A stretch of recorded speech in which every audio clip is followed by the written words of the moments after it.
শুক্রবার ছুটির দিন আলস্যের ভোরে আপনি ঘুম থেকে উঠলেন সকাল 6:30টায়। তারপর দেখলেন বাংলাদেশ আগে ব্যাটিং করছে। প্রথম 12টা বলের মধ্যে 11টাই ছিল ডট বল, মোটে একটা মাত্র 4 প্রথম 2 ওভারে। এরপরই কি আপনার হতাশা শুরু? অন্তত লিটন দাসের ব্যাটিংটা দেখে। লিটন কি করলেন এটা? টানা ডট বল, একের পর এক ডট বল। কুৎসিত ব্যাটিং কি বলা যায় এমন ব্যাটিংকে? 25টা বল লিটন দাস উইকেটে ছিলেন, তার স্ট্রাইক রেট মাত্র 64।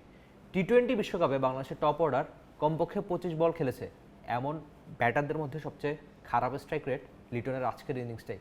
তবে আপনাদের আরেকটু পেছনে নিয়ে যেতে চাই। 2022-এ অ্যাডিলেটে ভারতের সঙ্গে লিটন 26টা বলের মতো খেলেছিলেন, তার স্ট্রাইক রেট ছিল 222। ওই যে 222 স্ট্রাইক রেটের লিটনকে আপনি দেখেছেন, আজ দেখলেন 64 ব্যাটিং স্ট্রাইক রেটের লিটনকে। এই লিটন আক্ষেপের হতাশার, তা তো বলাই যায়। বাংলাদেশ লিটনের কল্যাণেই ভালো শুরু পায়নি, এজন্যই বাংলাদেশের বোর্ডে 140। তবে লিটন যদি আক্ষেপ হতাশার হয়, প্রাপ্তিবোধ হয় তাওহিদ হৃদয়ের 40। তার ব্যাটে রান ছিল 40।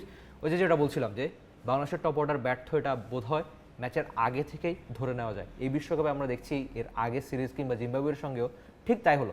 চলছে প্রেডিকশন গেম নগদ অ্যাপে। প্রেডিকশন করে জিতুন জিক্সার বাইক, টিভি, স্মার্টফোন সহ আরো অনেক পুরস্কার। মার্চে বাংলাদেশ ক্যাপ্টেন নাজমুল হোসেন শান্ত একটা 50 করেছিলেন লঙ্কানদের সঙ্গে। তারপর আজ আবার পেলেন 40 রানের একটা ইনিংস, মানে ওই যে 40 পেরোনো রান তার ব্যাটে। মাঝে কেটেছে 12টা ইনিংস। বাংলাদেশ ক্যাপ্টেন অবশেষে বোধ হয় বলার মতো রান পেলেন। লিটনের ওই কুৎসিত ব্যাটিং, কোট আনকোট বলছি বটে, কারণ তার ব্যাটিংটা একেবারেই টি-20 ক্রিকেটে, উইকেট যতই খারাপ হোক, আপনি টি-20 ক্রিকেটে অন্তত এমন ব্যাটিংটা অবশ্যই করতে পারেন না যেখানে ওই যেটা বারবার বলছি যে প্রথম 12টা বলের মধ্যে 11টা ডট বল। ম্যাচ বোধ হয় তখনই অনেকখানি বাংলাদেশ ব্যাকফুটে চলে যায়। আর বাকি ব্যাটারদেরও একই গল্প।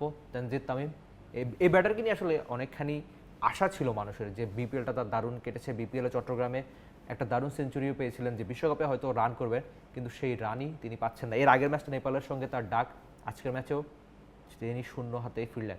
ওই যে লিটন, তানজিদ তামিম, এই দুজন তো ব্যর্থ। তারপর বাংলাদেশ ক্যাপ্টেন নাজমুল হোসেন শান্তর একটা 40 পেরোনো রান, সঙ্গে সাকিব আল হাসানের ব্যাটে আরেকবার বড় রান নাই। মাহমুদুল্লাহ রিয়াদও আজ ওই অর্থে খুব ভালো করতে পারেনি, তবে প্রাপ্তিবোধ হয় এক তাওহিদ হৃদয়।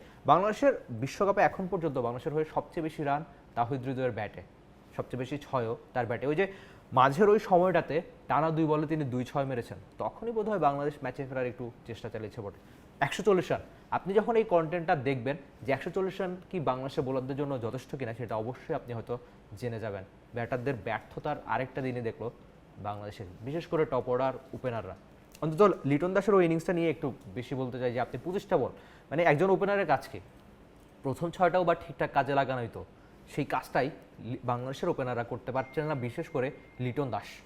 আপনার ওপেনার থেকে আপনার চাওয়া থাকবে প্রথম 6 ওভার খুব ভালোভাবে কাজে লাগানো, ওপেনাররা নামবে, দ্রুত রান করবে, পাওয়ার প্লেটা ঠিকঠাক ব্যবহার করবে, কিন্তু সেই ব্যবহারটাই বাংলাদেশের ওপেনাররা করতে পারছে না, যেটা আদতেই হতাশার। ওই যে শুরুতে একটা পরিসংখ্যান বলছিলাম না, যে টি-20 বিশ্বকাপে বাংলাদেশের টপ অর্ডার থেকে কমপক্ষে 25 বল খেলা এমন ব্যাটারদের মধ্যে, এমন ইনিংসগুলোর মধ্যে লিটনের স্ট্রাইক রেটই সবচেয়ে খারাপ।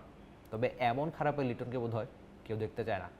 এর আগে তিনি রান পাচ্ছিলেন না, টানা ব্যর্থ ইনিংস, বিশ্বকাপেও ঠিক তাই। অন্তত লিটন দাস রানে ফিরুক, সেটাই বোধ হয় সবার চাওয়া। আর বাংলাদেশ টপ অর্ডার রানে ফিরুক, আদতে সেটাই সবার চাওয়া। 140 রান কি বাংলাদেশের বোলারদের জন্য যথেষ্ট হলো? বাংলাদেশের বোলাররা সাম্প্রতিক সময়, বিশেষ করে এই বিশ্বকাপে একেবারে খুব ভালো করছে। খুব ভালো কি, অবিশ্বাস্য ফর্ম, সেটা অবশ্যই বলা যায়। বাংলাদেশের বোলাররা ভালো করুক, অন্তত ব্যাটাররাও ভালো করুক, সেটাই বোধ হয় সবার চাওয়া।